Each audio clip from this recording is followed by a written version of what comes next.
Hello everybody, in this tutorial I'm going to explain to you the different types of statements that you have in C++. So let's dive right into it. The first type of statement that you have is called an if statement. Basically in here you specify something, so I've created a little variable called I, and let's say I is an integer, and only if the value of I is less than 5 we're going to do stuff. Then we have an else statement, so let's say that we have this if statement and I was 7, so it was not less than 5. Then the else statement will be called if we specified that, so then it will do this stuff. But let's say we also want to check then if I is less than 7, because the special case is if I is less than 7, but not is bigger than 5 but less than 7. Then we can call an else if statement, and then we can specify some other values. So right now I set else if I is bigger or equal than 5. I'm gonna talk about these different ways to check too. Then we do stuff. Then we also have a for loop. So basically we create some sort of value. So now I've created another integer. I shouldn't call this I, maybe I should call this j. And this basically, it does whatever you specified in here, how many times you specified it should do it. So basically j starts at 0, and then every time that this loop is finished, j will be incremented by 1. So it will do stuff 5 times. And then we also have a while loop, and basically while this statement is true, we'll do stuff. But if this statement is not true, then it will not do this stuff. Then we also have a do while loop, and basically what it is exactly a while loop, but it's a little bit different because it will first run the code and then check if it should continue. Unlike the while loop, it will first check if it is true and then do the stuff. So basically it's a reversed order. It will first do the stuff and then check if it should continue, instead of first check if it should continue and then do the stuff. And then we also have a switch statement. What a switch statement basically is, you should give it a value. So in this case an integer I, and then you have different cases. So in this case, if I is equal to 5, then it will do stuff and then stop doing stuff and continue with the rest of the code. That was a really quick explanation of all different types that you have. So let's now put them in code. So let's go to Visual Studio and let's create a new project. So new project. I'm gonna call it this tutorial 2, and make sure that it's a Win32 console application. That's really important. Press OK. Hit next. Make sure that's an empty project, also really important. Hit finish.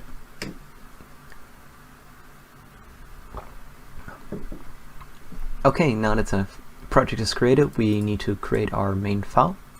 So on source, create a new file, a CPP file called main.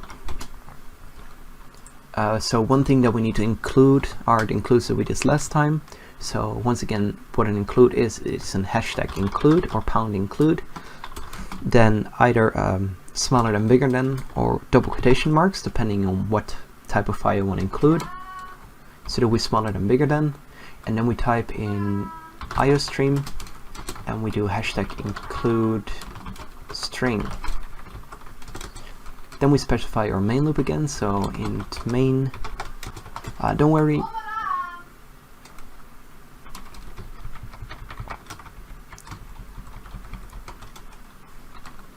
Okay, now that we've created our main file, we want to do two includes that we also did last episode. So we want to do a pound include or hashtag include, either smaller than or bigger than, or double quotation marks. Then depending on what type of include we want. Right now we want something that's external of the project, so we'll use a smaller than, bigger than. Then we type iostream, and then we also do a hashtag or pound include string. Oh, not stack, string, because we also want to use strings in this example for printing stuff out to the console. Okay, so let's now create our main loop, a main function. So we need to specify the return value first.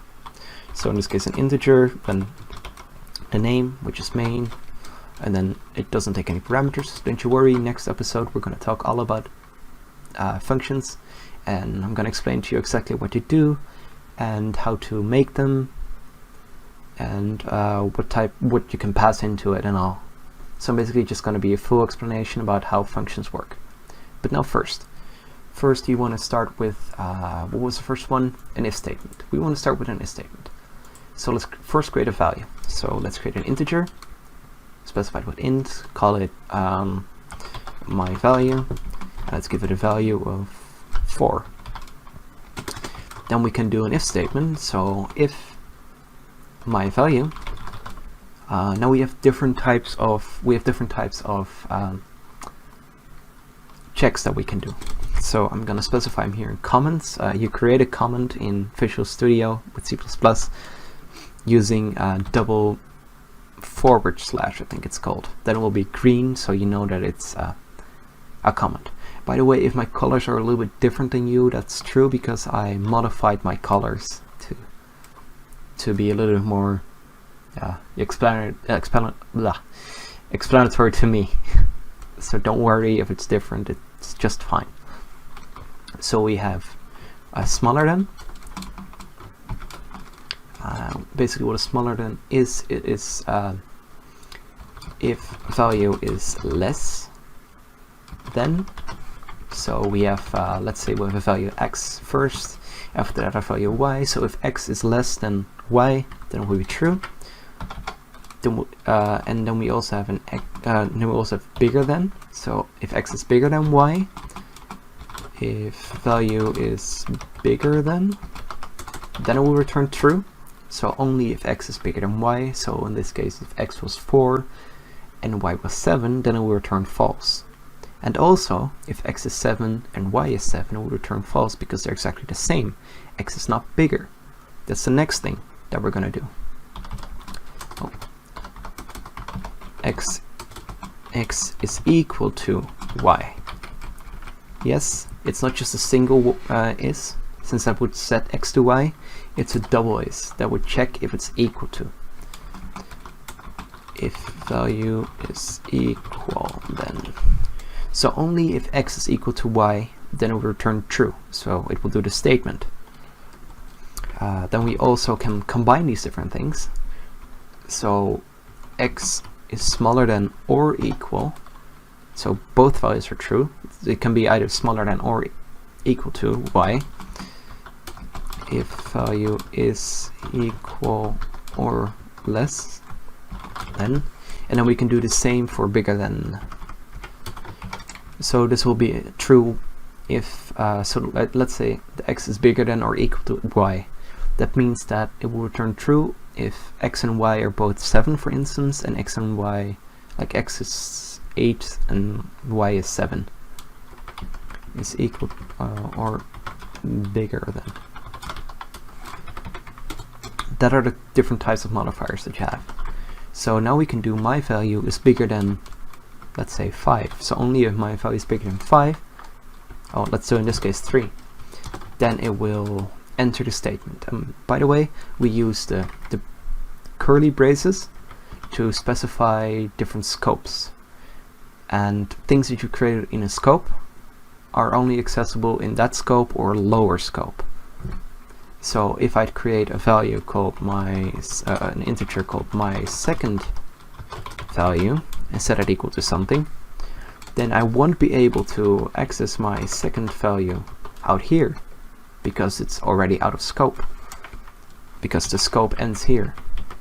After this, everything that's inside of the scope does not exist anymore, except if you specified it outside of that scope. So as you can see, we can still access my value. That's because we created it in this scope. And in here we can also access my value because it's created in a higher scope. But we cannot access my second value out here. Okay, so if my value is bigger than 3, then we do an stdc out, but we're going to specify using namespace std. Remember that name from last episode? That's the namespace that's globally used for standard things. So what we do now is we make it so that we can just access that namespace without writing the namespace every time. So now we can do a console out, cout. We push in my value was bigger than 3. And then we push in an end line. So it will give us an enter.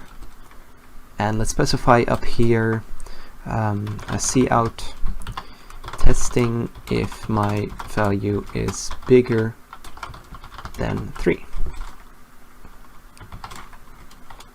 And then another end line. So now if you run this program with Ctrl F5, remember Ctrl F5? Because otherwise it will just run a program and instantly close it at the end. So now you can see that it will say testing if my value is bigger than 3, and then my value was bigger than 3. So that's great. So let's now do the second thing, an else statement. So we simply just type in else and then do the brackets. So let's do an else, cout my value was less than 3, and then an end line. So now if we change either the value of my value or the thing that we're checking against, it will change the way that the statement works. So now if I say my value is equal to 1 and we run the program again, it will say my value was less than 3 because, yeah, my value is 1 and not 3. So now let's add the third statement, an else if statement. So let's do that in between here, since an else if statement always needs to be after an if statement. It can't be after an else statement, it needs to be after an if statement. Else if my value is equal to 3. Remember the is equal to? That's a double is, not a single is. It's a fault. That's a fault that I've made a lot of times, and it will give no error because it's just valid. You just set my value to 3, but that means that it will always return true because you just set the value to 3. That's legit. It works, and then it would just always do whatever you want it to do, only when the value is equal to something. So that's something really important. Don't forget this is a double is. So let's cout now. Console out. It stands for console out if you forgot. My value is equal to 3. And then an end line, because otherwise you will not have an enter at the end. So now if you set my value to 3 and run the program again, it will say my value is equal to 3. And if we change it to something else, so let's say 2 again, so it's not going to be in this if statement, and it's not going to be in the else if statement. If we now run it, you will see that it will still call this function, this else statement. It will still say my value was less than 3. Oh, I misspelled that, by the way. But what we can do is we can chain else if statements. So I can type another else if statement, and then this we can check, for instance, if my value is equal to 2. And if my value is equal to 2, cout my value is equal to 2. Okay. End line. And if we our value is right now equal to 2, but what you will see right now is that it will call that function. So basically what we can do is we can chain a lot of different statements, but there's an easy way to do that. If we want to check each number individually, what we can do is use a switch statement. What a switch statement is you type in switch, then the rounded braces, in that you type the value that you want to check, so in this case my value, and then you use the curly braces to specify, okay, this is the scope in which you're going to check things. Like here I'm going to specify all my different values that I want to check against. So let's, for instance, say let's add a case. A case is something that you want to check against. So we had a case called 2, and then we use a double dots to specify. Now I opened it, this is the case, and in here we can type whatever we want. So cout my value was 2, and then an end line. We can do this for, and then we need to specify a break. It's really important, otherwise it will continue the code. Since what you can do is, say for instance you want both 1 and 2 to call exactly, to do exactly the same, instead of copying the code. So instead of like having to copy, in this case the cout, you can just type in case 1. So now both case 1 and case 2 will call the cout my value was 2. So if we changed my value to 1 right now, what you will see, it will say my value was 2. Right here, my value was 2, because we did not specify a break. But if I would now type a break here, and I would run it again, then you will say, hey, it doesn't say it anymore. And what if we want something else? Like, do we have to specify it for every single number if we only want to have 2 special cases? So we now have my value was equal to 1 and my value was equal to 2, but what if we I just wanted to say with everything else my value is not equal to 1 or 2? What then? Then we can use a default. So we just type in default and then the double dots, and then we end with a break, of course, otherwise it will run the code. I'll continue running the code, and that's not what we want. We want to stop after we've done what we need to do. And now we can type cout my value was not equal to 1 or 2, then an end line. So basically what this will do is it will call this default function whenever none of these cases are met. So if my value is not equal to 1 and not equal to 2, you can have up to as many as you want. You can have up to like 1,000 different cases if you want to. But when it's not equal to one of the 1,000 different cases, it will call a default statement. So let's say my value is equal to 0, and we run this code, then it will say my value was not equal to 1 or 2. That's true. Okay, next thing. So I've already done the switch statement because it felt like a good moment. Okay, so the next thing is a for loop. Let's do a for loop. So the way that you declare a for loop is for, and then you use the rounded braces, and then you type some sort of value. So let's just use an int. Let's give it a name. So let's call it index, since that's a useful, a normal name to call it. You either call it index or I. I is short for index. You set it equal to a starting value, so let's say 0, and then you specify do this while this is true. So this is basically a while loop, a different version of a while loop. I will show you exactly the same that you can do the same thing with a while loop in just a second.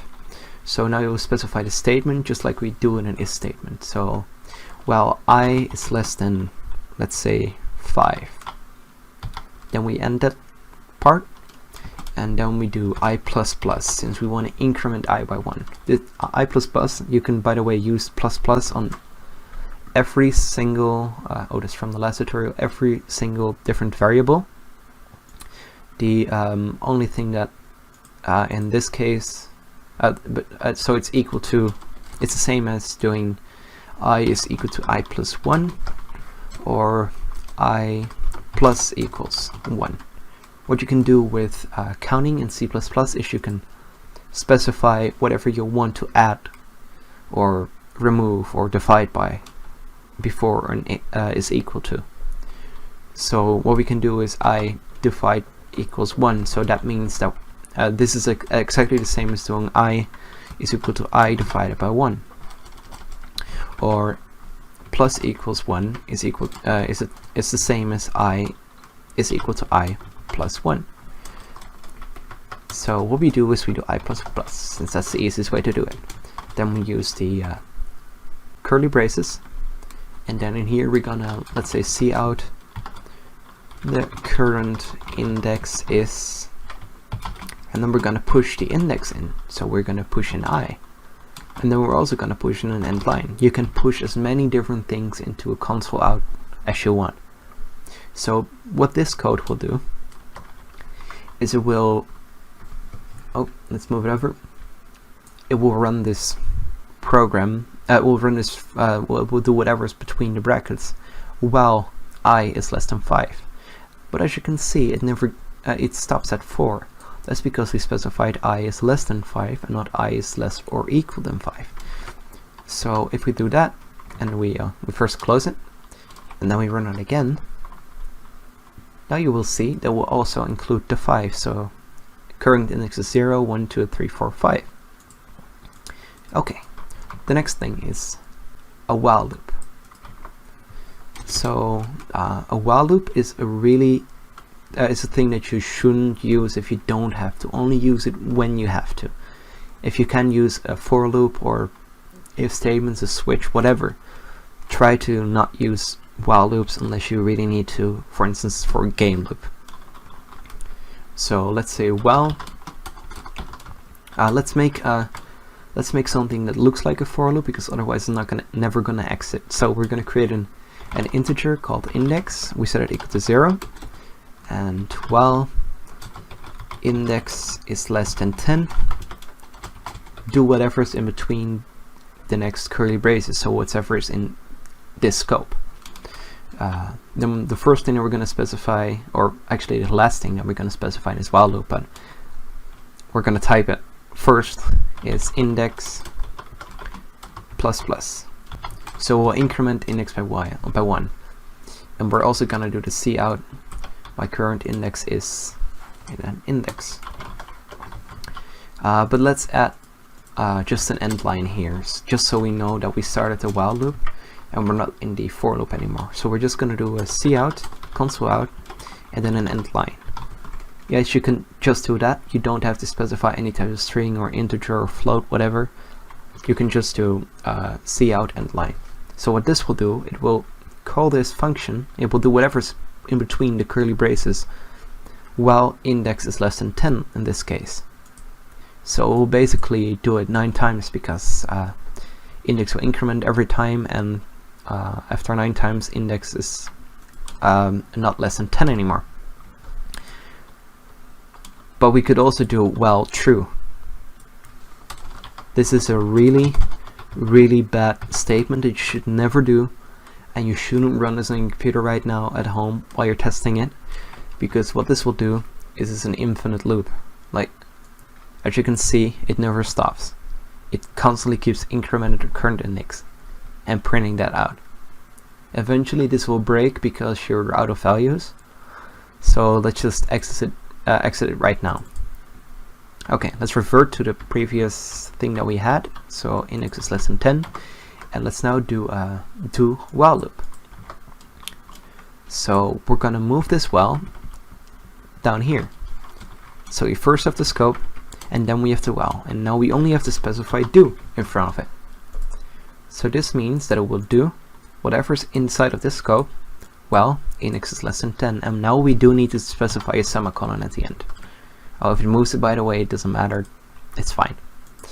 So now it will first do this whatever's in the scope, and then check whether it's true. So we should see something funny right now.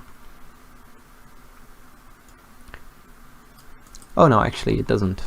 Well, at least this is also a valid way to specify a different loop, a different while loop. This is an old way to do it. I would just use while and then the scope, but you can also do it this way if you really want to. And we're going to get the switch statement. So we're basically through a true it all. So these are the different types of statements that we have. Let's have a little recap. We have an if statement that will only run whenever a certain criteria is met. Then we have an else if statement that will also only run when a certain criteria is met. And then we have an else statement, and that will run whenever some criteria isn't met, or a lot of different criteria because you have a lot of different else if statements aren't met. And then we have a switch, and this is basically the same as a chain of if else if statements and an else. So this, we could basically make a switch out of that, but we have to specify each individual number. In this case we can do my value is bigger than 1, then it will give like squiggly lines underneath the bigger than. We can only do with individual numbers. And then we have a for loop. For loop will basically have a value in the beginning that will constantly be incremented. It's basically a while loop. Like this is the same as a for loop, but a for loop is a nicer way of writing it, since now you need to create a different variable, and like it's basically gonna be specified on at least 2 lines, and it's not as clear as this, since also this index will be always accessible in the main scope, like in the same scope as my value is accessible. Well, this I can't access this I out here. I doesn't exist, but I does exist in here. So what I does is it's basically a while loop, and it also has the value that you specify to use only inside of the loop that you're working in, so basically only inside of the for loop. And you have a while loop, and it's basically do all this code while something while some criteria aren't met. Oh, and one thing that's also really handy to know is we can have a boolean. So let's do it underneath here. So let's have a boolean called my bool for now, and set it equal to true. There's one extra case that I haven't done in here, but I also want to learn to you guys. And let's have an if statement. So if my bool, then console out my bool was true, and then end line. Like now, I think that you might now be wondering, like, why did you not specify anything after it? Like, why doesn't it have to be equal to something? If you don't specify anything, at least with bools, like with integers is a little bit different. You should also always specify something. But with booleans, if you don't specify anything, then it will run if it's true. And if you put an exclamation mark in front of it, then it will give you the inverse of what the bool is. So then it will be, in this case, if it's not true, then it will run the statement. And what you can also do is like have a second bool, my second bool, and set it equal to true, to false. And what we can have is, so if my first bool is true, and then you can also add different things. So if my we can add functionality that needs multiple things to be true. We can do a double end, and basically what that will mean is if this statement is true and this statement is true, do the if statement. So if my bool is true and my second bool is not true, then run the statement.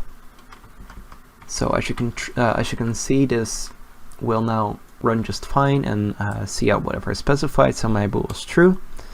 But we can also do is an or statement. So so if this is true or that is true. So let's do an or. An or is with double, straight lines, whatever they may called. So let's now do my bool is also not true. So if my bool is not true, or my second bool is not true, what you can see is my bool is equal to true. So this would return false if we only had that. But my second bool is false. So that's correct. So if you now run this code, you will see that this console out is called. Like it called my second bool was true. My bool is true. So that's basically it. We can chain up as many as you want, and we can use we can just chain up as many as we want, and everything will just be fine. So thanks for watching. In the next episode I'm gonna learn you all about functions, so yeah, be ready.